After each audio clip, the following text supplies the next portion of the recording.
Dubbing करत होतो संजय बरोबर. तर मी ना बऱ्याच ॲक्टर्सना, माझ्या असिस्टंट्सना मी त्यांना बोलवलं आणि मी त्यांना सांगितलं डबिंग कसं करायचं फिल्मचं हे तुम्हाला शिकायचं असेल ना, ही युनिव्हर्सिटी आहे परत. आणि मी खरं सांगतो परत त्याच्या तोंडावर बोलायला लागतंय. सवय नाही त्याला, सवय नाही इतकं चांगलं बोलायची. पण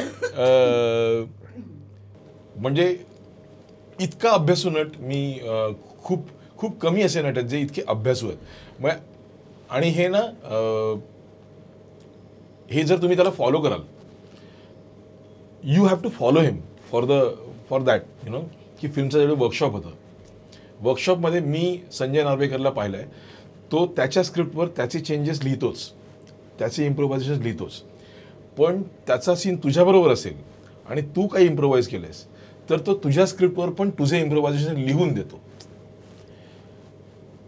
हे कोण करत नाही. हे संजय नार्वेकरला मी करताना पाहिलंय.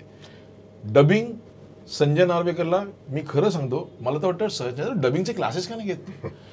ही is himself a university, be is acting और एव्हरीथिंग. असं डबिंग मी म्हणजे माझ्या डबिंगला ॲक्च्युली जर नॉर्मली तुला एक म्हणजे याच्या बायकोने मला सांगितलं संजय येणार ना, संजय 1.5 दिवसात डबिंग करणार. संजयने 10 दिवस डबिंग केलं सिनेमाचं. ओके, कारण त्याला त्यातले बारकावे काढायचे होते. तर हे बारकावे कसे काढता येतील डबिंगमध्ये आणि डबिंगमध्ये तुमचं कॅरेक्टर कसं चेंज करता येईल हे संजय नार्वेकरकडनं खूप शिकण्यासारखं आहे.